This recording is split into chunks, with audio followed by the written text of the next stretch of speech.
Hello everybody, this is Project Alpha. My name is Nikolai Feldman and you're watching War Diary live with Alexey Arestovich. Good evening, Alexey. Hello. All right, good evening. I think this is our last day before the new year, the last stream. I watched the last interview with Golovanov and I sense I should be careful with these words. All right.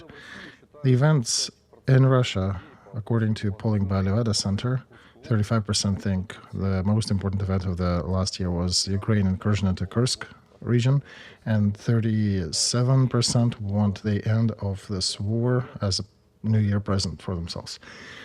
Do you think this is something that is expected? Well, Nikolai, here one may ask a question: how well does the mood of population reflect the plans of the leadership? For example, in Ukraine, we see a big divergence between the feelings of people and the leadership intentions. But Putin, that is being accused of dictatorship, it seems to me that he actually listens more to the moods of his people than our current leadership in Ukraine, because his career shows that he is very delicately reacts to the moods inside the country, and it's understandable. Russia is a huge organism, rather complex, can be outlined by Prigozhin events a couple years ago, by two Chechen wars, and that's why they have to keep an ear out for different events happening. Given that it also is a federation, so it takes about 9 hours to fly from Moscow and St. Petersburg to some parts of Russia. While Ukraine is a unitarian country, democratic, and we have nothing to be afraid of breaking this stick in any fashion, so yeah, our leadership is more stern. In Ukraine, they put a big Hanukkah symbol on Krещатик on the central square, and I guess the unity of our nation became just stronger in the light of events that one dude came there and recorded the video of him peeing on it. I guess we're a very unified nation.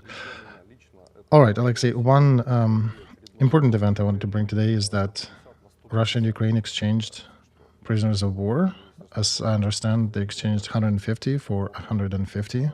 According to the data, prisoners of war from Russian troops were deported to Belarus, where they're being provided with medical assistance before being returned to Russia. Meanwhile, President Zelensky said that Ukraine got actually more than 150, 189 troops are back, different kinds of military, different branches of military, and also 2 civilians that were captured in Mariupol by the Russian side were returned to Ukraine. I think it's a good sign, right? Looks like both sides found some wisdom and via United Arab Emirates figured a way how to negotiate. I think here, Nikolai, we need to thank UAE because they are undertaking a lot of effort to ensure these exchanges happen, and if not for their goodwill and their ability to provide some influence on both sides, I don't think we would have many of these exchanges. As for the goodwill of both parties, I would not rush to conclusions here, because if we, for example, look at the strikes on the oil transfer line friendship, Druzhba, it's a key element of infrastructure that transports oil from Russia to Europe, not only to Ukraine, to different oil processing factories. That doesn't look like an act of goodwill, right? So thanks for exchanging the prisoners, especially great that Azov battalion people are coming back because they suffer the most in Russian captivity. Alexey, okay, so about Druzhba, about that oil transfer line, it appears that, according to some data, Ukraine is attacking the same point of that transfer line in a very targeted fashion. According to some estimates, they're about to succeed. And do you think these estimates are correct? Well, it's difficult to say, Nikolai. It's a huge element of infrastructure. It's difficult to cover that with air defense. It's very vulnerable. So if we put a goal for ourselves to disrupt it, we can. The question would be about the consequences. Our immediate neighbor Poland, for example, or Czech Republic, right? At least Czech Republic is not blocking, their drivers not blocking our borders, right? Germany, another key state in Europe. And there are a lot of natural allies, the ones that we portray as suffering from Russia for hundreds of years together with us. And now we are cutting off oil supply to them. They read it as competitive advantage, read it as their budget. And you could see a small rehearsal on Fico and when the gas pipe was cut for him. So Fico was quickly written off into Russian spies and scoundrels and scumbags, and that he's been bought and purchased by Russia. Previously, Orban was the evil guy. Now it's Fico. So you're gonna say Peter Pavel that he is evil, Germans are evil, and the Poles are evil, because they will be upset if we manage to completely destroy the communication of that transfer line, the oil coming to them. It's a very specific story, and after the war, would actually invest in quite a bit of efforts to understand who was making these decisions and what were they targeting with these decisions. It's impossible to talk about peace, to ask for peace, and tell that Russia is invited to come to a peace summit where they actually refuse to come. And we can be saying that 2025 is the year of peace, at the same time attacking the key element of the infrastructure that affects not only Russian interests, but also interests of our immediate close neighbors and supporters. What is that about? How do we understand that? Well, listen, Alexey, I think it's also upon the United States to provide certain reaction to these events. Bloomberg was posting that Zelensky is fighting with the Prime Minister of Slovakia, that Slovakia is raising a problem that if gas and natural resources cease to come to the country in enough quantities, they will not be able to generate electricity. Well, United States have their own interest in supplying Europe with natural gas and oil and other things, right? Oh, you're implying that the United States may be in favor of this decision? Yeah, I think United States may benefit from that. Yeah, I have no argument about that. Of course, United States is a partner that may benefit from disruption of this oil supply, but what about our immediate neighbors? And here's the big question, whether all interests have been negotiated, or Czech and Poland were just given the fact that, hey, we'll bomb this pipeline and you do what you can do after that. So it's a big question. If we are fighting for our lives, then we're destroying everything of enemy, and it's understandable what we are destroying. But if we're talking about peace, Trump is talking about peace, Putin starts to talk about peace, and we start to hit certain targets that, speaking mildly, are making the probability of these peace negotiations far too remote. So, Alexey, in your view, Russian oil transfer lines are not good targets? Oh no, Nikolai, they're great targets if we're continuing to fight. If our goal is to continue fighting, they're perfect targets. What other options do we have, Alexey? Well, we need to calculate our consequences of these actions. Is our international position going to be stronger if we disrupt the pipeline? Fico will get Poles, Czechs, and Germans supporting the same point of view about us after this disruption. Oh, you think they will join Fico in his remarks? Well, Nikolai, let's be logical. You had oil that was providing for a certain share of your GDP, that was giving you some competitive advantages that your productivity relies upon, and now you don't have it because of Ukraine. A big cluster of your economy is set on pause, and maybe on pause forever. You don't know for how long. So we recently discussed about Russians taking the ore mining facility near Pokrovsk that will disrupt about 50% of our budget and a significant amount of our steel production. That will also affect our neighbors and Europe, etc. So we are doing that to them, to our neighbors, by disrupting this oil transfer line. And how do you think these states will react to these actions when voting for joining or letting Ukraine join NATO? And these blocks that exist over the level, above the level of nations, exist for that reason. That the interests of international communities of these blocks like NATO, they prevail over national interests. So what NATO, what EU perspectives will we have after such an action of disrupting the oil supply? Well, Alexey, I think Melnik, our ambassador, actually recently voiced our position that we are now getting ready to not join NATO. Okay, so yeah, if we are fighting to the end, then yeah, let's destroy the heck out of everything Russian around, and yeah, if it affects our partners, so be it. All right, interesting position, right. Well, again, don't know, right? Perhaps they had some secret communications with Zelensky. Maybe let's try to be optimistic here. Maybe they actually allowed Zelensky to break this pipeline and they said that we're fine. We'll survive without a third of our budget or a third of the energy sources, and we'll diversify the budget and the economy, right? Maybe they have done all that preliminary work, agreed upon how the countries will survive. Zelensky figured out, gave them time to transfer their economy to not using this oil from Russia, and now they're attacking it, right? Let's be optimistic and say that's also a possibility, although I'm skeptical. All right, Taras Chmut was giving an interview this week. I'm quoting here, "Freezing the war, is it a victory or a loss?" And Taras is answering that this is a very bad scenario for us. We need to finish off with Russia, however hard it is for us. We need to push Russia further, because on the second day of peace, of truce, we will start breaking apart internally. We will start squabbling and quarreling inside Ukraine. Nikolai, did he qualify? What did he imply by pushing further onto Russia? Is it burning Vladivostok, or is it our tanks on Moscow? What is pressing further on Russia? What would rational people do? They would try not to use the vocabulary of victory, defeat, capitulation, etc. They would take the calculator and start calculating how many lives are lost, what economic value is of the destruction of that and this objects, and leave all the data as the main lever for negotiations.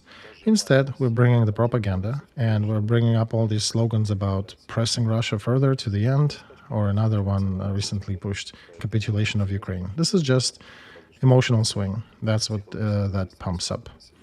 And there's nothing to discuss here except for maybe psychological effect on our own people. That actually is prohibited by the laws of Ukraine to affect the psyche of the population. So I don't think then it's intentional. If it is not intentional, then, well, it's, as I said, it's a kindergarten. I said they have friends who are fighting, who are, I would even say, wise people fighting on the front. I don't think there are more people like them, or much more people like them, understanding reasoning and consequences. I do like their wisdom and their opinions from the front, but every time, even these wise people, and they can be in high ranks too, or, just a lot of military experience can be affecting that. They are saying that if Americans gave us 500,000 ammo to HIMARS, or additional 200 ATACMS, or 150 F-16s, or maybe MRAPs and other things, that's when we really would have pushed Russians further and would liberate probably Tatarstan and Chechnya and other ones who would be celebrating with us the victory. And every time when our conversation reaches that point, I repeat the same thing. Guys, we can get all the nukes of the world. We can get all the budget of the world. And all the UFOs, whatever. With our level of organization in the country, we will not be able to use it effectively. Because we already were given quite a bit. Of course, not enough that we asked, but not enough to solve our strategic tasks. But still, the resources that we acquired, that's quite a bit. Almost $200 billion of pure military aid. The question is, how are we using it? And moreover, Biden is giving us some New Year package, as he's saying, great package with armored vehicles, artillery shells, more equipment. We'll see how we'll use it. That's why I think everything starts with the level of organization. Yuri Romanenko a couple years ago said a brilliant phrase. He said that we'll hold as much territory as our level of organization will allow us to. Not the resources, if you note, but the level of organization. That's why Churchill was saying the war is too complex of a thing to trust it entirely to military. Listen to Artie Green. He's a great fella. He knows a lot about tactics and strategy, but he keeps saying that if we're given more shells and more resources, we would have defeated Russia.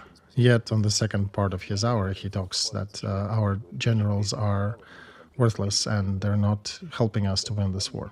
Well, it's not the army that wins. It's the whole system that wins. With our level of organization as a country, as a system, we cannot finish off Russia. Same as Russia cannot finish off Ukraine, because their level of organization also doesn't allow them to. They recently have calculated the amount of territory they occupied, well, roughly about the size of Moscow, having lost at least several tens of thousands dead minimum, and probably 500,000 or more wounded. And they took the size of Moscow, right? As their analysts have calculated, it'll take them about 100 years to occupy the whole Ukraine, or they'll have to spend about 50 years trying to get to the Dnieper River. So their military patriots and our military patriots, they all should be listening to Churchill, who was talking about that. Don't trust just military to do that.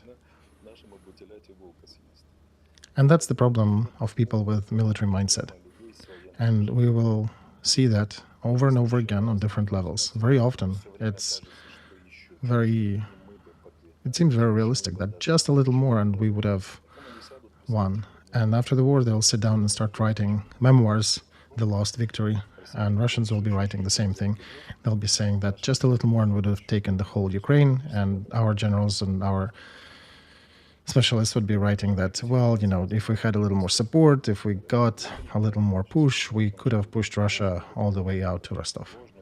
And I want to say this is false data, because it's not just military that wins. It's not just the army that wins. Army is an imprint of society. If society is sick with fundamental and worldview diseases, regardless of how brave and how smart the army is, it's not the army that produces the equipment. It's not the army that provides the equipment from the warehouses and production facilities to itself. It's going to be less than what they need, because the organization will not be able to provide for what the army has calculated they need for victory. And all the people, even the smartest, the best we have, who discuss it in categories that if we get that, then we would have, this is falsities. Do not deceive yourself with these memoirs, with these thoughts. This is self-deceit. I understand that hurts a lot. These people do want us to win, but this is not serious. In this regard, I stopped being military. It took me quite a bit of time and effort to stop thinking in military terms. And I did have a period when I was thinking that just a little more and we will prevail. If we get another 100 F-16s or another 500,000 artillery shells, we will take them out. The right question would be, do you think we'll start teaching our soldiers better in our training facilities if we get more arms? And that list of questions can be expanded to several pages. These things will not change. And they have to admit that, yeah, right, you're correct on this. But, and another important element here is the government propaganda and patriotic part of our society that is trying to present as an opinion of all Ukrainians. They're saying that we need to hold for as long as we can. The West will wake up sooner or later, will understand all threats coming from Russian Federation, and they will start fighting on our side with Russian Federation, and they will help us prevail.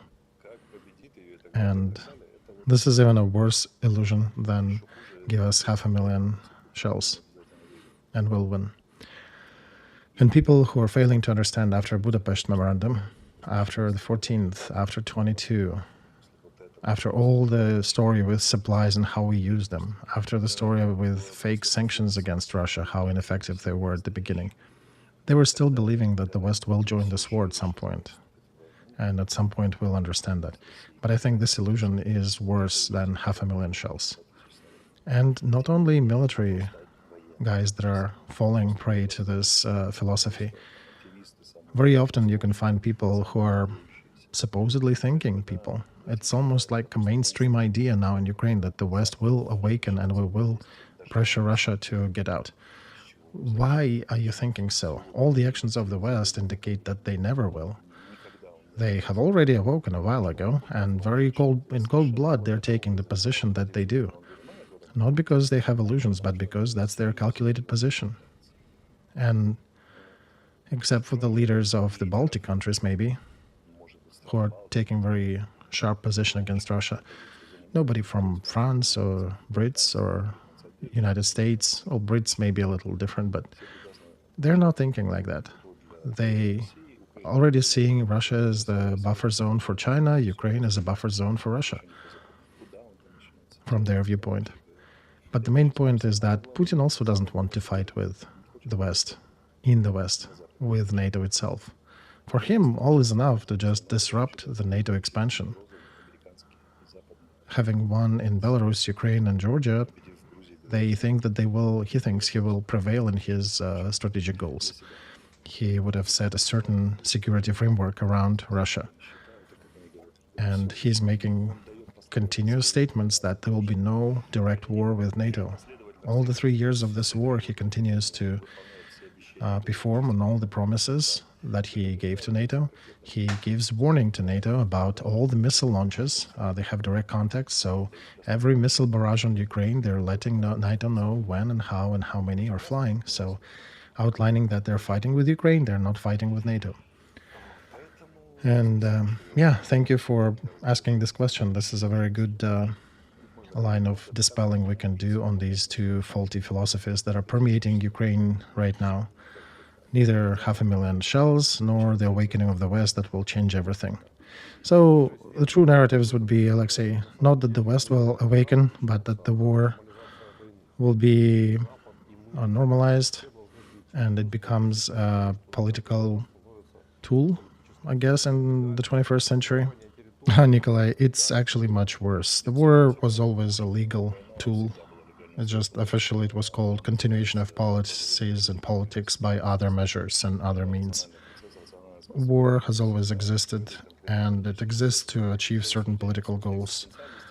So all this ideas that war was never used, is not a tool, these are false ideas. Me and Andrei Burmester discussed the article by Martin Weber, The Spirit of Protestantism and Capitalism, a very well-known book, and it became pretty popular.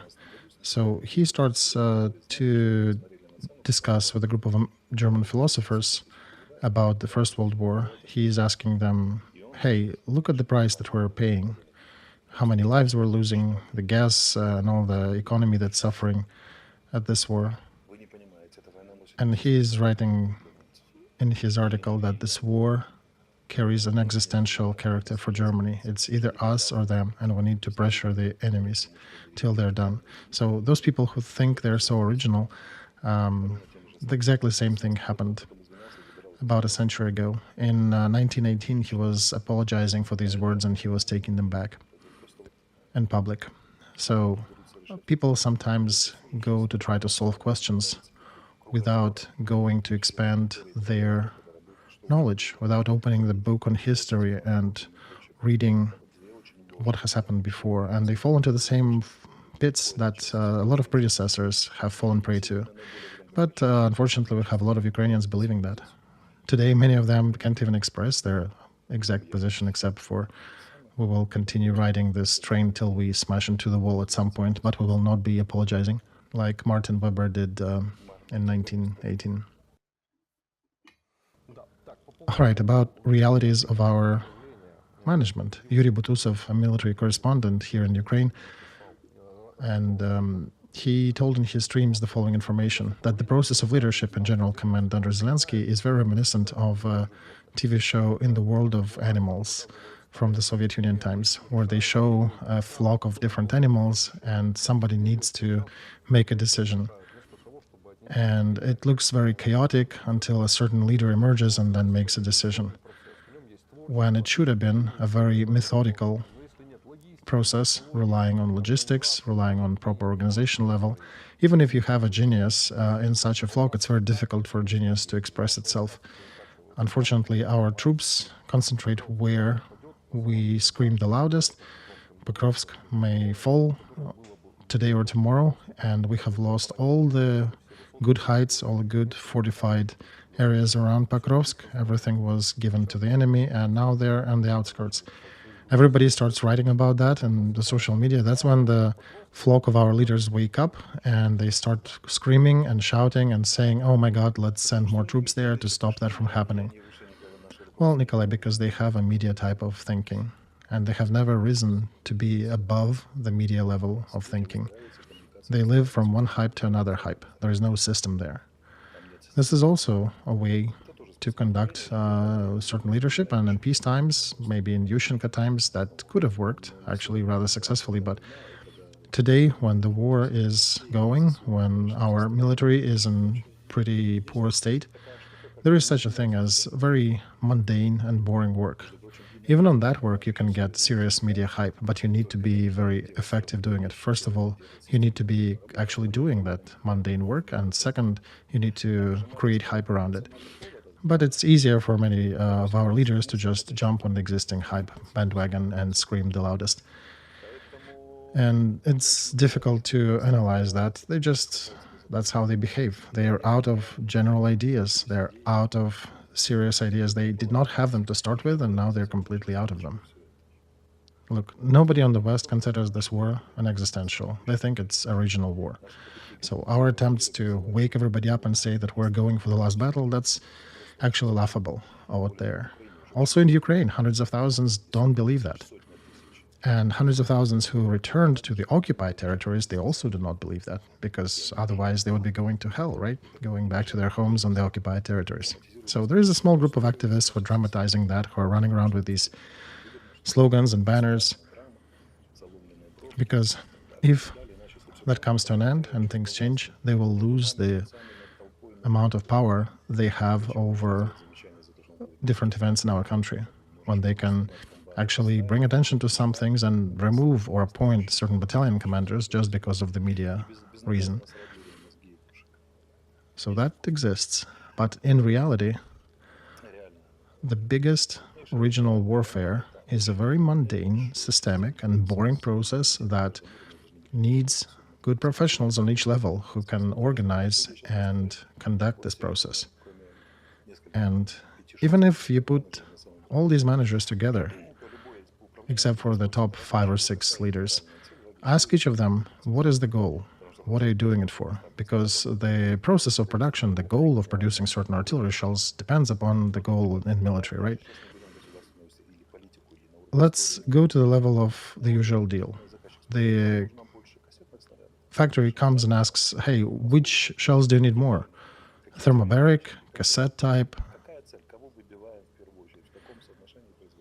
Are we hitting infantry? Are we hitting fortified positions? Are we hitting armored vehicles? What should we be producing? They don't know what to answer, because Syrsky doesn't have this answer. And Syrsky doesn't know this answer because his leaders have not gave him a political goal for this war. So what is a political goal for this war? A simple but a high-level question, right? You guys write answers below and questions below the streams. Put your thoughts in there. Give us some feedback. What do you think is the political goal of this war? We have been laughing at Russians who have changed the goals of their military operations, how they call this war. Over 60 times they changed it. But they continue focusing on this. And they continue defining it and saying that, okay, this is not our goal. We don't want to occupy that. We want to do this. Okay, that's them. What is our goal? What is our rational goal in this conflict? Or any goal, really? Alexey, we have the voiced goal of the borders of 91. We want Russians to withdraw to the borders of 91. Therefore, we're doing everything to push them back to the borders of 1991. All right, and then I can say, what do we need for that? We need to grow our troops to about 3 million soldiers. Now we're at about 600,000. We also need to have military production that needs to grow by 40 or 60 times in its capacity.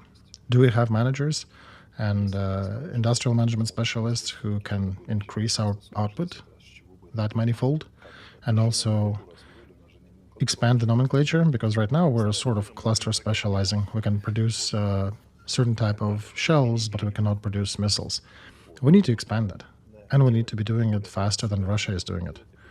And for that, we need motivation or the system of enforcement of these 3 million people. So we need to catch them, bring them to training, and then bring them to the front. These are the minimal required parameters for us to return to the borders of 1991 and do it faster than Russia. So we need to be doing it 2 to 3 times faster than they do.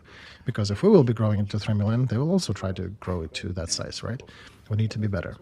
So my next question is, can we do it? Oh, it doesn't seem like, Alexey, right? Right, exactly. A simple childhood task.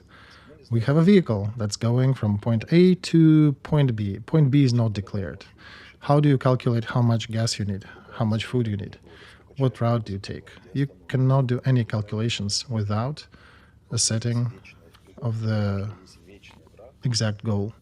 We just have an eternal enemy and we're fighting with eternal enemy. And we just need to continue fighting with them, and everybody who is questioning that is a traitor. Why? What are the goals? What are we fighting for? To break Russia apart? Well, to break Russia, we probably need an army of 25 million people. I don't think we can, right? What else? Push them to the borders of 91? Okay, 3.5 million. Given that they will keep a million, and they will not be able to grow it above a million, and they will be dumb and blind and deaf, and they will not be increasing their troops, then we can prevail. Can we hold the territory? No, I don't think we can. We're losing it. Pokrovsk is a good example. What else? Give the maximum defeat in live forces and equipment. That would be a good goal, right? The army would be asked to grind as much of our enemy as they can, but for that we need to change the tactic. Do not hold certain positions of a platoon. Sending our troops there time and time again to take it back, to get killed. No, it's a different goal. We would change the system of management of our troops. We'll have to keep the area. We could withdraw, we could move to the right positions that give us advantage, from the level of platoon to the level of the front. And we would have created enough fortification lines along the front, and would be sitting there and would be grinding them and depleting their resources as long as we need, instead of wasting our resources and taking stupid positions. They would be wasting theirs. They already are, but yeah, still.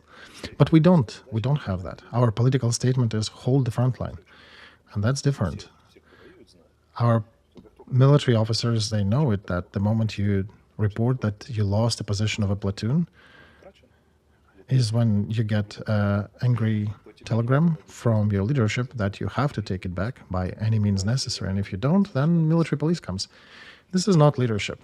This is all lined up with the political goal of not losing a territory. And if you notice, it's not really working because we are losing the territory and we are losing our qualified troops trying to do that. And the coefficient of damaging our enemy is not exactly in our favor. To be effective, we need to be effective, 7 times more effective than Russians. Ideally for us would be 1 for 10 or 12 of them. We could have done that. Again, and we're coming back to a different level of organization that I started with. Unfortunately, we do not have it. And when it is 1 to 3, that was a year ago, and the current data is classified. It's a big question what it is now. So with that, it's difficult to achieve that. Even the goal that is we defined we have to hold the territory, right? It's not vocalized properly. It is not being solved effectively, but is declared in a strategic communication with people, in social media and in media, other types of media. They declare, our government declares together with propagandists these goals that we will lift the weight for about 900 pounds or 450 kilos. And you are telling them, guys, you are incapable of lifting even 50 kilos or slightly over 100 pounds. Your knees are falling apart, your back hurts. No, you're getting a message that you are a traitor, and those people who say that, it's treason, and we will lift that weight of 900 pounds. But that continues to be pushed and pressed upon people as the main idea of communication. This is what not entirely sane people do, usually. Those who need to be cuddled in a soft blanket and taken to a sanitarium to probably get some treatment. That's what you can do with this group of population. And the rest just need to weather through the screams of these propagandists. And that's what's happening now. All right, Alexey, and with this, I think we can say that, and notice it on the observers on the international level, the Institute for Study of War is writing that Russia is postponing the capture of big cities and city agglomerations in exchange for pushing further around them. According to them, Russian command issued more orders to their troops to not concentrate on capturing the cities, but rather concentrate on capturing territories around them. Putin, in his annual press conference on the 19th of December, highlighted the achievement of Russian troops that is, according to him, going by square kilometers in different parts of the front. That approach is contradicting to the previous goals of capturing different positions, different townships of Ukraine. You also noted that in your previous streams. So how they're writing here, it's probable that Russian troops got a new order. How probable is it that they're not setting the goal of capturing Pokrovsk and other city agglomerations? Nikolai, not from capturing, but from storming. Because storming is usually implying severe losses. And it depends a lot about on what Trump will do when he comes to an office on the 20th of January. So we know that previous leadership, military leadership Russia had, was giving them orders to take townships, and they've been, bloody but successful in that.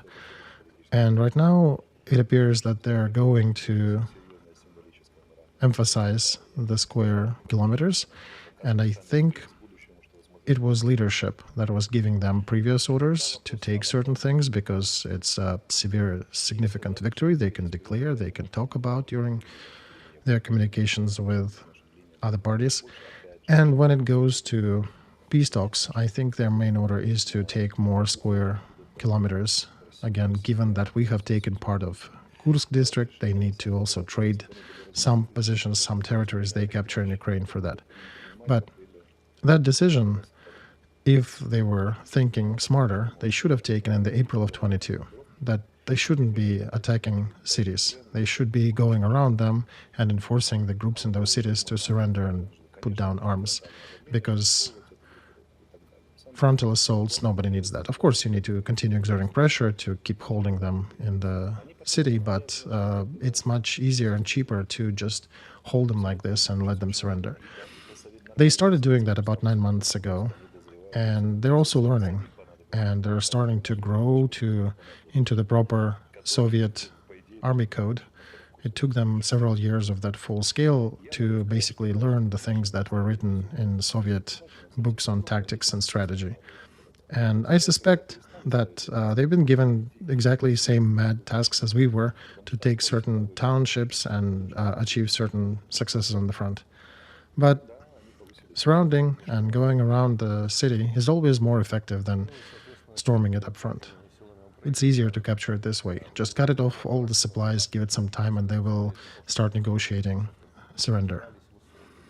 So what Yuri Butusov is writing, Alexey, how we were losing good positions, good fortified positions, if we gave enough training and enough resources to fortify these positions and make sure that our two systems work together, that fortification building and the army positioning.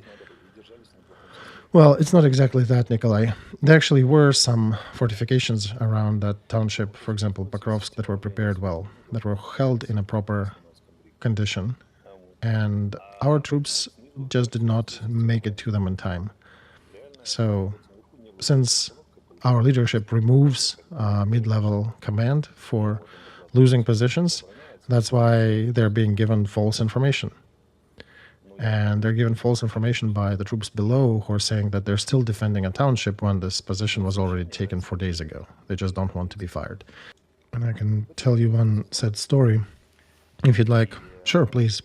So there is a meeting on the brigade level. There is a battalion commander, brigade commander discussing stuff. At that time, a phone rings.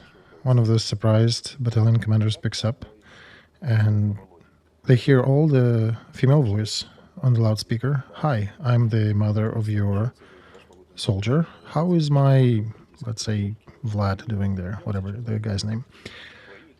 Battalion commander picked his senses quickly, and he said, "Oh, he's great. He's actually fighting." When she asked him where is he, he's saying he's fighting actively. He's one of the best soldiers, and thank you for bringing up such a fantastic soldier. And the mom says after a pause, I've seen him in prison on one of the Russian Telegram channels. Can you please clarify?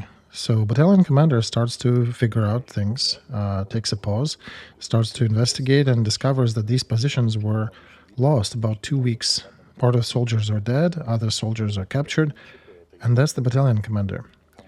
In my history of being in the army, I still remember times when the head of the army would be removed for an event like that. This is not an event. This is like a nuclear bomb exploding. A battalion commander who doesn't know that they have lost the positions 2 weeks ago. And according to the army code here in Ukraine, he's one of the last high-level officers who sees the battle. Everybody above him, they usually don't. And all my experience in the army is not enough to describe how did we get to that point. And that's how we were not taking those fortified areas near Shevchenko, near Pokrovsk. A great fortified area that we have built, and that's how we lost it.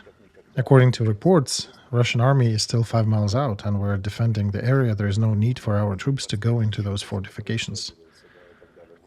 And when Russians are protruding their long tentacles around our townships to surround and pincer our troops in a certain position, that can be undercut. The best way to destroy that tactic is to cut them on the side.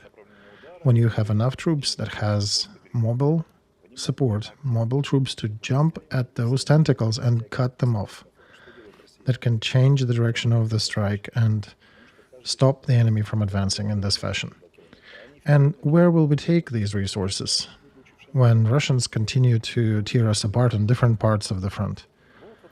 And they're sending these tentacles all along the front line. For example, if we had a 10-mile front line, they extend one of these tentacles, and by default, they, if you measure the length, they grow the line of defense for us about 2 times, 3 times. So we have to defend. Every battalion commander that's on the side has to turn, has to put people on the side, and they don't have people to protect their flanks in this case. And they puncture the front with these tactics. That's why de facto the front is 1,800 kilometers, but with these tactics you can easily add another 800 kilometers, which we do not have troops to cover with. We do not have enough soldiers to hold the front as it is. I'm not even talking about mobile reserve groups that will be reacting and quickly moving from one part to another and dissecting and cutting these tentacles. That's why we continue shoving people and equipment as wood fire into the furnace. And if we had a good battalion commander or brigade commander who would go to the highest level, smash his hand on the table and say, unless you do as I say, I'm not going to hold the front, and answering their questions, see what we need to do here, like in this area near the water, we need to withdraw back, stand on the natural barrier. It is a higher bank of the river. Russians would have to go from the lower side of the river, from the lower bank to the higher bank. We have the best decisions, the best area for that to defend.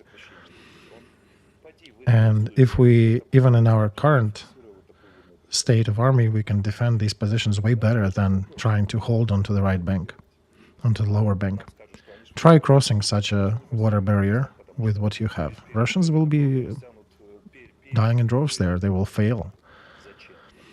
And what we can get back, well, Russians did cross this water in a couple of places. Right, they did, because we were trying to hold the front in front of that water barrier instead of holding on the high bank. We did not have resources to stop them, and that's how we win. That's how we grind through their troops. Instead of solving our political tasks, we are solving our long-term strategic tasks. And this would change the whole political context of this war. That would create different conditions for Russians and for their politics and their goals in this war. They would have less to boast about with. We would have more things to brag about. We would have better allies, perhaps even real allies who would be participating and bringing more equipment. So, it's like in that tale about the battle being lost because the horse lost the shoe. They found a way how to fight with us. They use it as the hairbrush movement with a ton of pincers through the front, knowing that we have an idiotic order to hold the line regardless of what's happening. We do not need to hold the line. We should be holding the region. And when we're holding the region, the territory, the district instead of the line, we let them go to some unfavorable places and destroyed them there and still managed to hold the district. So this is the message to the political leadership, that we are failing with our reaction, with our politics, because we put an idiotic task and we're trying to fulfill it by any price, by any means necessary. And tell me, who's worse? The one who is dumb but is learning, or the one who is smart but who is degrading? We've been smart at the beginning, but we're not learning. They've been dumb, but they're learning, slowly, but they're learning. And now they're sending these tentacles, and what do? We don't have anything. We don't have anything to cut the pincers off. Our balloon is deflating. So if they take this mine, for example, a few dozen miles away from the front, about 50% of our budget. Imagine how the effect it'll have on the pensions, on the social payments. By summer, we will have people that the government will owe money to, because we do not know how to fight. General Muzhenko gave an interview this week to Radio Freedom, and he presented a thesis that in case of truce, it will affix the defeat of Ukraine. How do you treat that statement?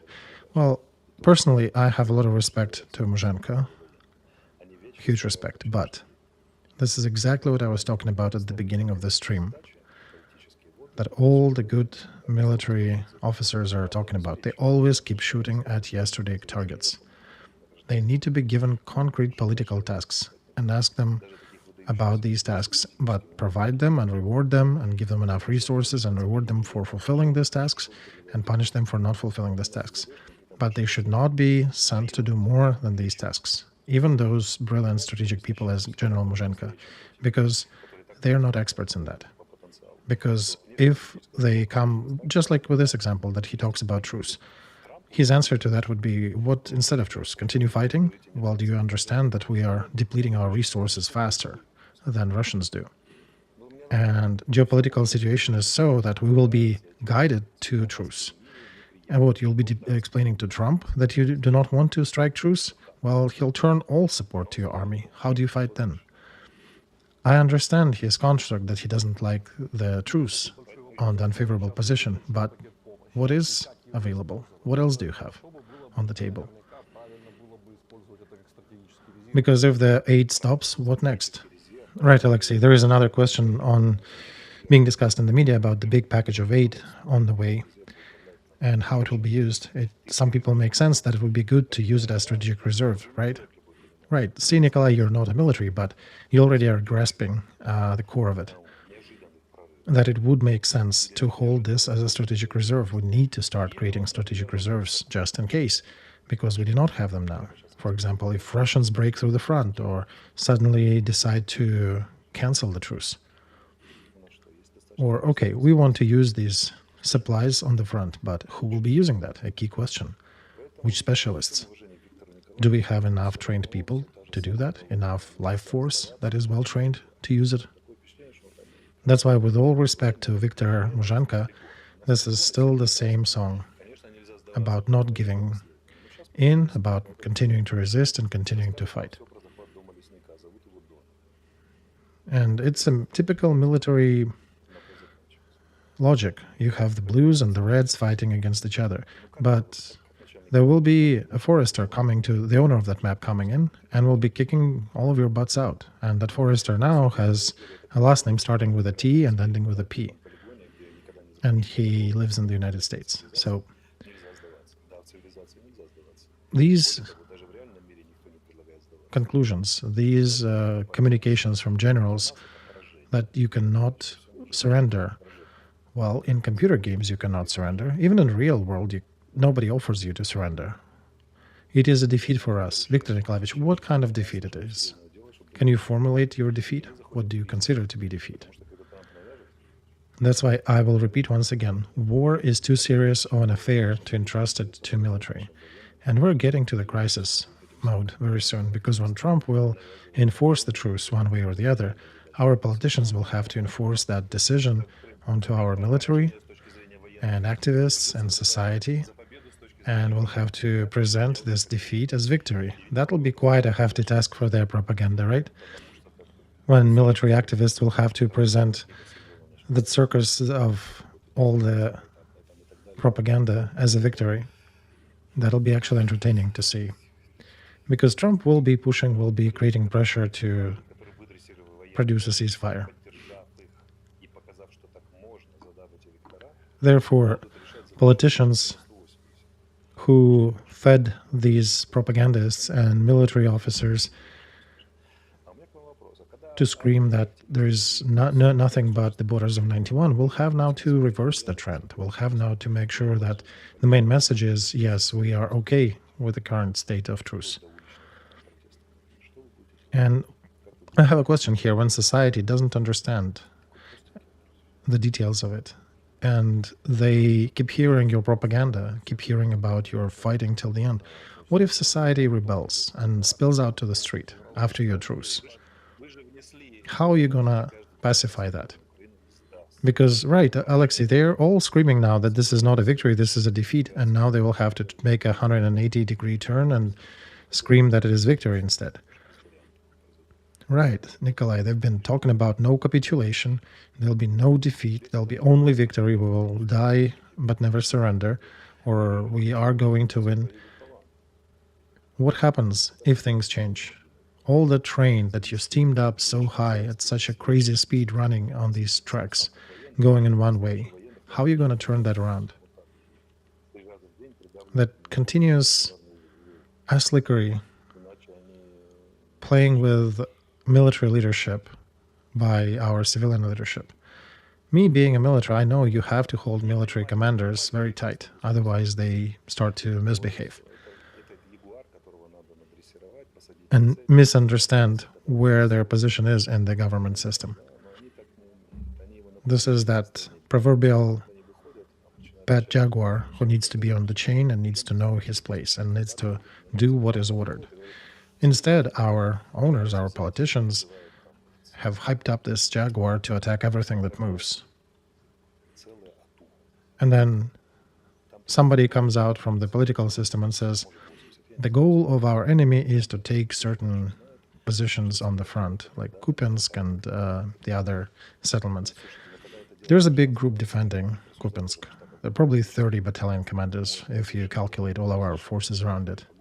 But when one of the civilians comes out with that, that's one thing. You are allowed because you don't have the data, you're just hypothesizing. That's one thing. But when you're a battalion commander, when you're actually serving in the army, at best you can talk about the position of your battalion if you have permission to. Who created the situation when they bring some sergeant to a TV marathon and he makes statements for the whole country about Russian strategic goals in this army, about Russia wanting to capture London or Paris or something else with NATO? Who created this situation that our military leaders of an appropriate rank make these statements? Dude, if you're a platoon commander, go deal with your platoon. If military censorship will allow you to talk about your platoon, you can talk about holding your platoon position. How fantastic is your new machine gun, and how did you use a certain FPV drone? That's all you can. That's all the level that you are qualified to talk about. even if you're a brilliant strategist. This is your responsibility that you can talk to. You cannot, should not talk to the whole strategy of our opponent. And as we can see on the example of Muzhenko, even he, on his level, is misunderstanding the messaging that he should be giving. And we're a fantastic country. That's why I guess we probably live so happily, so richly, and the whole world looks at us with envy. Because I think, it's like a football fan who knows how to win the football match better than the team that is playing.